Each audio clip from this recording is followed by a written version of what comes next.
यार मैं यार 24 घंटे भाई सोच सोच के परेशान हो जाता हूँ कि मैं करूँ तो करूँ क्या। ये इमोशंस यार, ये इनका करूँ क्या यार मैं। अगर तुम लोग अब यही हाल है, ज़्यादा सोच सोच करके तुम्हारा दिमाग एकदम कतई घटिया चुद चुका है, लेकिन तुम्हारे पास अब कोई रास्ता नहीं है, तो मैं दिखाता हूँ तुम्हें रास्ता। तो चलिए बहनचोद, बिना किसी बकचोदी के इस वीडियो को स्टार्ट करते हैं। नंबर 1, सबसे पहले हम जानते हैं कि ओवर थिंकिंग की शुरुआत होती कहाँ से है। दरअसल इसकी शुरुआत वहाँ से होती है जब भी हमारा दिमाग खाली हो, तब उस पर खाली तो रहना नहीं आता। तब वो सोचता है कि मैं करूँ तो करूँ क्या। तब वो करता क्या है, बातें सोचने लग जाता है, बीते हुए कल की, आने वाले कल की। वो सोचता है कि यार मैंने कल ऐसा किया, ऐसा नहीं करना चाहिए था। और फ्यूचर के बारे में सोचता है कि कल क्या हो सकता है, मैं क्या करूँगा भाई, मुझे क्या करना चाहिए, मुझे गर्लफ्रेंड से मिलने भी तो जाना है यार, मुझे वो छोड़ के चली गई यार, मेरा कोई दोस्त नहीं है, मैं एकदम अकेला हूँ। इन सब चीज़ों के कारण तुम्हारे अंदर इमोशंस पैदा होते हैं, और वही वही असली जड़ है जिससे तुम भावनाओं में आकर के तुम सोचते हो कि यार मैं कैसा हूँ, मैं कितना घटिया हूँ। तुम अपने आप को देखने लगते हो, तुम सोचते हो कि यार मैं इतना अकेला क्यों हूँ, मेरे पास कोई क्यों नहीं है यार, मेरे पास गर्लफ्रेंड क्यों नहीं है। यह सब सवाल तुम्हारे दिमाग में घूमने लगते हैं, जिसके कारण ओवर थिंकिंग की शुरुआत होती है। और अगर तुम्हें भी इन सब चीज़ों से बाहर निकलना है, तुम्हें इनके ऊपर कंट्रोल पाना है, तो तुम्हें बस यही करना होगा। नंबर 2, तुम्हें करना ये है कि तुम्हें एक पेन और पेपर ले लेना है, जिसको मैं भी ट्राई करता हूँ। और जो भी अब तुम्हारे दिमाग में विचार आए या फिर थॉट्स आए, उनको तुम उस कॉपी में लिख देना या फिर पेज पे लिख देना। दरअसल इससे होगा ये कि जो भी तुम सोचोगे वो तुम उसमें लिख दोगे, और तुम्हारा उससे दिमाग हल्का हो जाएगा। तब तुम सोचोगे कि जो भाई मैंने सोचा था वो तो इसमें आ गया, मैंने तो इसके ऊपर लिख दिया। दरअसल ये एक सबसे बढ़िया ट्रिक है जिसको मैं खुद अप्लाई करता हूँ। अब तुम्हें करना क्या है, जो भी तुम सोचते हो उसके लिए तुम्हें एक्शन लेना पड़ेगा एकदम। हाँ भाई, तुम 1 मिनट के लिए, सिर्फ 1 मिनट के लिए सोचो कि क्या यह मेरे कंट्रोल में है, मैं इसको कर सकता हूँ। अगर तुम्हारे कंट्रोल में नहीं है तो छोड़ दो भाई, छोड़ दो उसको, ठीक है।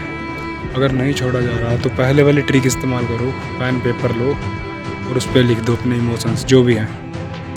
या फिर कहीं खुले में जा कर के, अकेले में जा कर के तुम ज़ोर ज़ोर से चिल्ला कर के ये अपना दबा हुआ दर्द निकालो, निकालो, इसको ज़रूर निकालो। किसी से बात करो, अपनी बातों को शेयर करो, जिससे तुम्हारा मन हल्का होगा और ये थॉट्स हैं जो ये बाहर निकल जाएंगे। Number 3, direction. दरअसल तुम्हें अपने दिमाग को एक डायरेक्शन देनी होगी, सही दिशा देनी होगी। यानी कि जैसे कि मैं जब भी सुबह उठता हूँ तब मैं एकांत में बैठ जाता हूँ, तब मैं सोचता हूँ कि आज ऐसा क्या काम है जो मुझे करना चाहिए, ऐसा क्या काम है जो मैं डेली नहीं कर सकता, क्या मैं उसको आज कर सकता हूँ।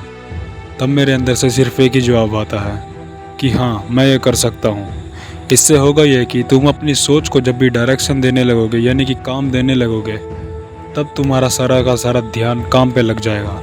और जब तुम्हारा काम पे ध्यान होगा तब भाई घंटा भाई कुछ भी ओवर थिंकिंग नहीं होगी। मैं ये लिख के देता हूँ, क्योंकि दरअसल जब भी मैं शाम को रनिंग करना चाहता हूँ तब मेरा 1 घंटा ऐसे ही निकल जाता है। और फिर इसके बाद मैं एक्सरसाइजेस करता हूँ, पुशअप्स निकालता हूँ, पुलअप करता हूँ, यानी कि जो भी जिम की एक्सरसाइजेस होती है वो मैं पूरी कर देता हूँ। दरअसल इन सब चीज़ों को करने के बाद भाई इतना मज़ा आता है ना, बस तुम पूछो ही मत। क्योंकि यार उस वक्त अलग ही फील होता है जब हम ये सब काम करते हैं, ना कोई सोच होती है, ना कोई उलझा हुआ सवाल। इसलिए तुम भी अपने दिमाग को डायरेक्शन देना सीखो, वरना तुम्हारा दिमाग इधर उधर फिर भटकेगा। और लास्ट जो मैं तुमको एडवाइस देना चाहता हूँ वो ये है कि भाई टाइम बहुत कम है तुम्हारे पास। तुम कैसे भी करके अपने अंदर सिर्फ एक ही डर बैठा लो कि अगर यार समय बीत गया तो मैं क्या करूँगा, मैं भी यार बहन चौधिया औरों की तरह इधर उधर भटकता फिरूँगा, मेरे पास कुछ नहीं होगा, ना खाने के लिए, ना पीने के लिए, ना कुछ करने के लिए, ना ऐश होगी, ना पैसा होगा, ना दौलत होगी, ना शोहरत होगी। बस होगा क्या, सिर्फ ये आलसपन, ये बीमारियां तुम्हारे शरीर को लग जाएंगी। तुम कुछ नहीं भाई कर सकोगे, तुम्हारे सपने धरे के धरे रह जाएंगे भाई, तुम्हारी धज्जियां उड़ जाएंगी, तुम कुछ नहीं कर सकोगे। इसलिए अब भी तुम पे वक्त है कि तुम कुछ ना कुछ कर लो, वरना ये सब मौज, ये सब पैसा ऐसे ही धरा का धरा रह जाएगा। इसलिए कहता हूँ जो भी तुम्हें बनना है, यूट्यूबर बनना है, आर्मी वाला बनना है, कुछ भी बनना है भाई, तुम्हारा बस एम होना चाहिए।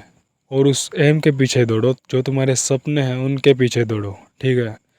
रास्ता तुम्हें खुद ही मिल जाएगा, खुद ब खुद। ठीक है, अब तक के लिए बहुत हो चुका और अब मैं चलता हूँ, बाय बाय बाय। लेकिन सुनो सुनो अभी, इसलिए तो मैं कहता हूँ जहाँ भी तुम्हें समझ में आए वहीं जाओ। और नेक्स्ट वीडियो अब की बार आने वाली है जॉय लेंथ के ऊपर। तुम लोगों को बहुत लोगों ने बता दिया होगा चूतिया गांठा होगा, लेकिन नहीं बनी। तुम्हारा भाई बनवाएगा, क्योंकि ये प्रैक्टिकल वीडियो होने वाली है।